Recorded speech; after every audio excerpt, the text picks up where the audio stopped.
Hello नमस्कार। आज की क्लास में हम लोग पढ़ेंगे ज्योमेट्री के कुछ बेसिक कॉन्सेप्ट के बारे में। ठीक है, तो पहला जो हमारा कॉन्सेप्ट है वो है पॉइंट, बिंदु पढ़ना है हमें। ठीक है, बिंदु क्या होता है? जैसे कि आप एक कलम यहाँ रखोगे तो जो फिगर बनेगा उसको हम लोग बिंदु बोलते हैं। बिंदु का डेफिनेशन आप ये बोल सकते हो कि जिसमें ना लंबाई हो, ना चौड़ाई हो, ना मोटाई हो, उसको क्या कहेंगे? बिंदु कहेंगे। ठीक है, समझ में आया? अगला पॉइंट है रेखाखंड। रेखाखंड क्या होता है? बिंदु क्या एक किसी खास जगह को बताता है। बिंदु एक किसी पॉइंट को बताता है। किसको बताता है? एक पॉइंट को बताता है। जैसे मान लो कोई पॉइंट है ना, समझ में आया?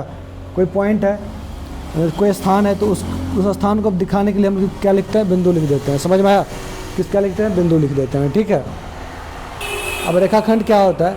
दो स्थानों के बीच की सीधी दूरी, जो सीधी दूरी होती है वो रेखाखंड के माध्यम से लिखा जाता है, रेखाखंड के द्वारा लिखा जाता है। इसमें इंग्लिश में इसको हम क्या बोलते हैं? Line segment. क्या बोलते हैं? Line segment. इंग्लिश वाले मीडियम वाले बच्चे भी पढ़ सकते हो, लाइन सेगमेंट बोलते हैं। तो कहेंगे a direct distance covered from B to A is known as line segment, है ना? उसको लाइन सेगमेंट से कहेंगे। ठीक है, उसको हम लोग लाइन सेगमेंट से लिखेंगे। ठीक है, अब देखो लाइन सेगमेंट समझ में आ गया।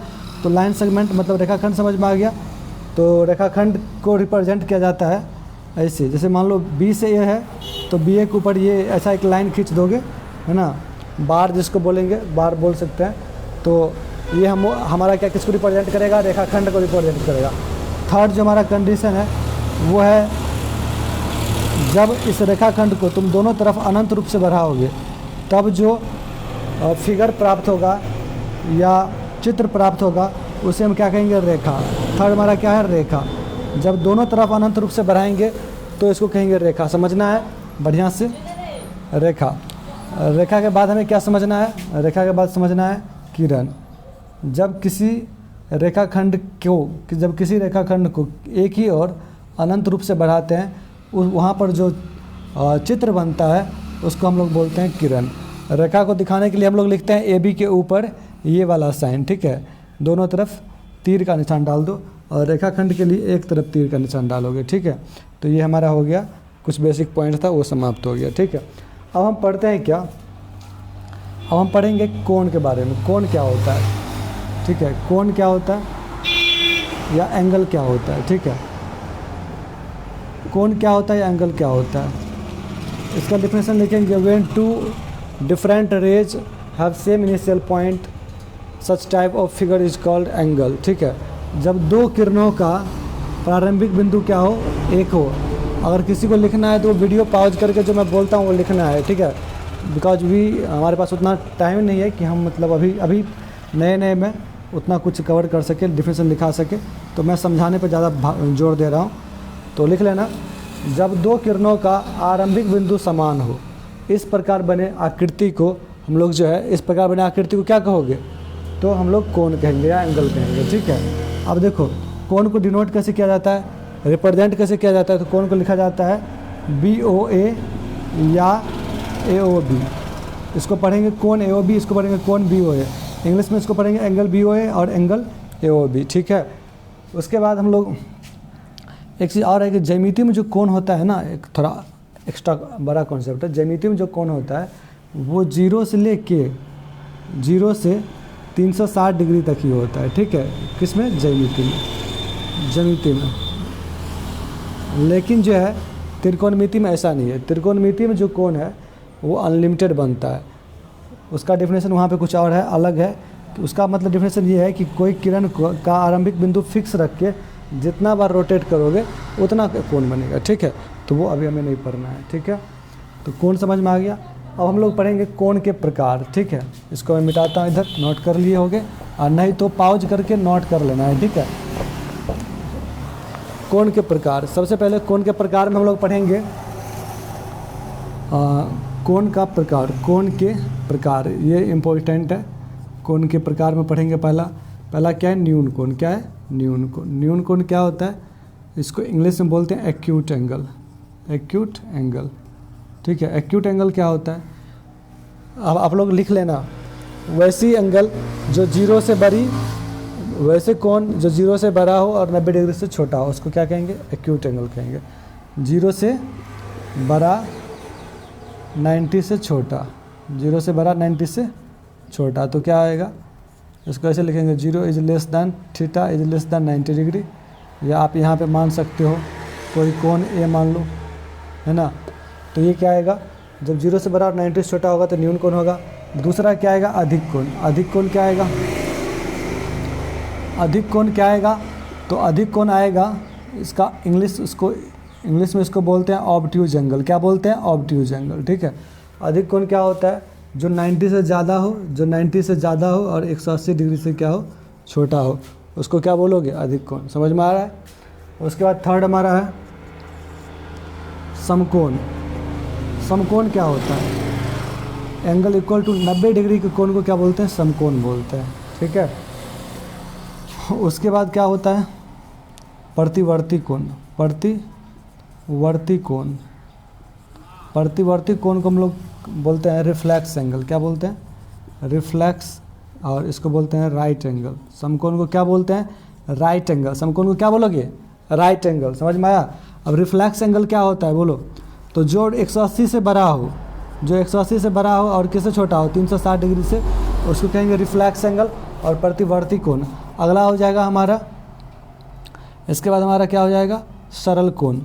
सरल कोण, सरल कोण और स्ट्रेट एंगल और रिजु कोण भी इसको बोला जाता है, स्ट्रेट एंगल, ठीक है। स्ट्रेट एंगल, स्ट्रेट एंगल क्या होता है, 180 डिग्री के कोण को क्या बोलते हैं, स्ट्रेट एंगल बोलते हैं। छठवां शून्य कोण क्या बोलते हैं, 0 डिग्री के कोण को शून्य कोण बोला जाता है, ठीक है। शून्य कोण क्या बोलता है, इसको जीरो एंगल भी बोल सकते हो, बोलते हैं ये जीरो एंगल। जैसे कि 0 ए बराबर अगर 0 डिग्री है तो शून्य कोण, और आखिर में आएगा पूर्ण कोण। क्या आएगा, कंप्लीट एंगल। पूर्ण कोण क्या आएगा, कंप्लीट एंगल। क्या आएगा, कंप्लीट एंगल। कंप्लीट एंगल क्या होगा, तो जो एक का वैल्यू जो 360 डिग्री होगा वो क्या आएगा, कंप्लीट एंगल, ठीक है। तो एंगल का सारा टाइप मैंने पढ़ा दिया। अब एक कन्फ्यूजन है यहाँ पे। कन्फ्यूजन क्या है, अब मैंने यहाँ का ए इज इक्वल टू 90 डिग्री, तो ये क्या हो गया, समकोण। समझना यहाँ ध्यान से, ठीक है। अगर मैंने यहाँ पे कहा ए इज इक्वल टू 90 डिग्री, तो क्या तुमने समझा, ये समकोण।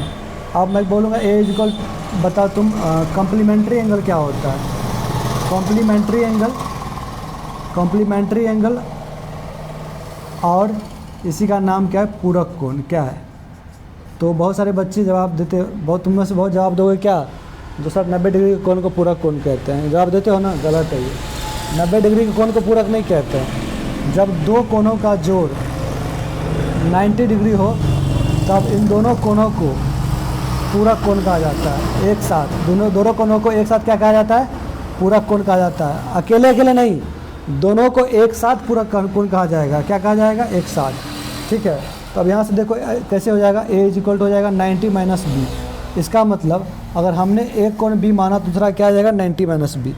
अब जैसे मान लो एक हमने एक्स माना, दूसरा क्या आ जाएगा, 90 माइनस एक्स। इस दोनों को जोड़ कर देखो, एक्स प्लस 90 माइनस एक्स क्या हो गया, कट के कितना आ गया, 90 डिग्री। तो हमारा ये क्या आ गया, बताओ। ये हमारा पूरक कोण की डिफिनेशन को सेटिस्फाइड किया। तो पूरक कोण में एक एक्स मानेंगे, दूसरा क्या आएगा, 90 माइनस एक्स। एक थीटा मानेंगे, दूसरा आएगा 90 माइनस थीटा। समझ में आ रहा है ना सबको। इसी प्रकार है समपूरक कोण, जिसको बोलते हैं सप्लीमेंट्री एंगल। क्या बोलते हैं, सप्लीमेंट्री एंगल। सप्लीमेंट्री एंगल क्या होता है, जब दो कोणों का जोड़ क्या हो, 180 डिग्री हो, तो इस प्रकार बने कोणों को क्या बोलते हैं, सप्लीमेंट्री डिग्री। अगर किसी को डेफिनेशन लिखना है तो जो मैं बोल रहा हूँ वही लिखना है। जब किसी दो कोणों का जोड़ 180 डिग्री हो तो उस कोण को, उन दोनों कोण को पूरक संपूरक कोण कहा जाता है, ठीक है। क्या कहा जाता है, सप्लीमेंट्री एंगल कहा जाता है। इंग्लिश में ऐसे लिखना है, the sum of two angle is 180 degree, then both the angles are called supplementary angle. अब यहाँ पे एक थीटा मानोगे तो कितना आएगा, 180 माइनस थीटा। इसी के तरह, ठीक है। तो सप्लीमेंट्री एंगल भी समझ में आ गया। तो मैंने कौन सारा क्लियर कर दिया, एक बार फिर से समझा देता हूँ। एक्यूट एंगल क्या होता है, जो 0 से बड़ा हो, 90 से छोटा हो, ठीक है। अब देखो, अब एक्यूट मतलब ए पहले आता है, वो बाद में आता है। तो एक्यूट मतलब 90 से छोटा, ऑब्ट्यूज मतलब 90 से बड़ा, ठीक है। तो समकोण राइट एंगल होता है, प्रतिवर्ती कोण रिफ्लेक्स एंगल होता है, सरल कोण होता है, न्यून कोण होता है, पूर्ण कोण होता है, सप्लीमेंट्री, कॉम्प्लीमेंट्री। कोण सारा खत्म हो गया। अब कोण के बाद हम लोग पढ़ेंगे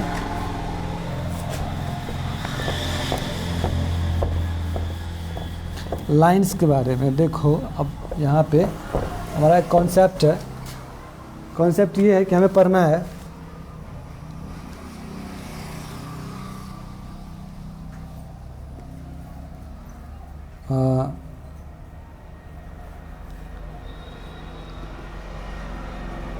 लीनियर पेयर एक्सम, क्या पढ़ना है इसका हिंदी में बोलते हैं इसको रैखिक युग्म, लिख लो रैखिक युग्म अभिगृहित। क्या लिखोगे? रैखिक युग्म अभिगृहित, रैखिक युग्म अभिगृहित, ठीक है, रैखिक युग्म अभिगृहित, ठीक है, लीनियर पेयर एक्सम, ठीक है।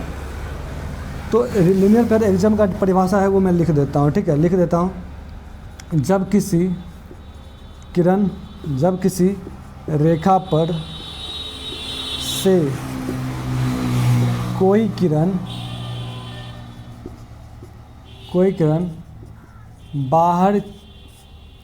बाहर की तरफ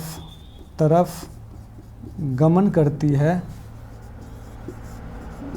है तो उस किरण के द्वारा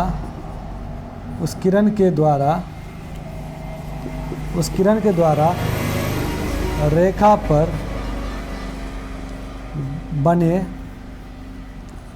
पर बने उन दो कोनों का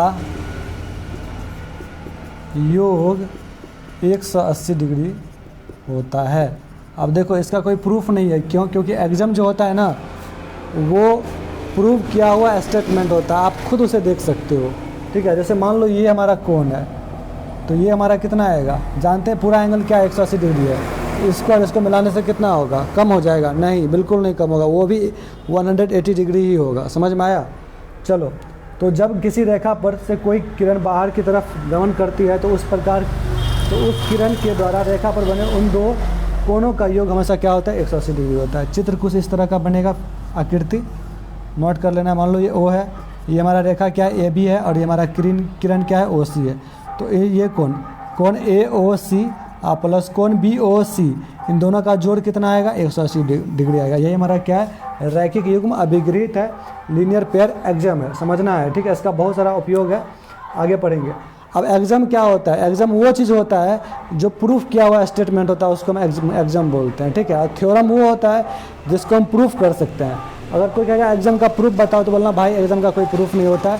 एक्सम का हिंदी होता है स्वयं सिद्ध सिद्धांत, मतलब उसको पहले से प्रूफ किया गया है, फिर वो सिद्धांत दिया गया है, ठीक है। इसलिए टेंशन नहीं लेना है, ठीक है। तो ये हो गया हमारा लीनियर। इस पर कुछ क्वेश्चन मैं करा के देता हूँ अभी तुरंत। जैसे कि मान लो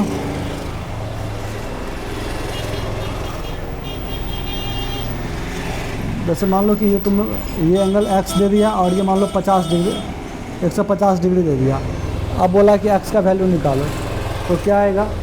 x plus 150 degree is equal to कितना आएगा? 180 डिग्री आएगा। तो x का वैल्यू यहाँ से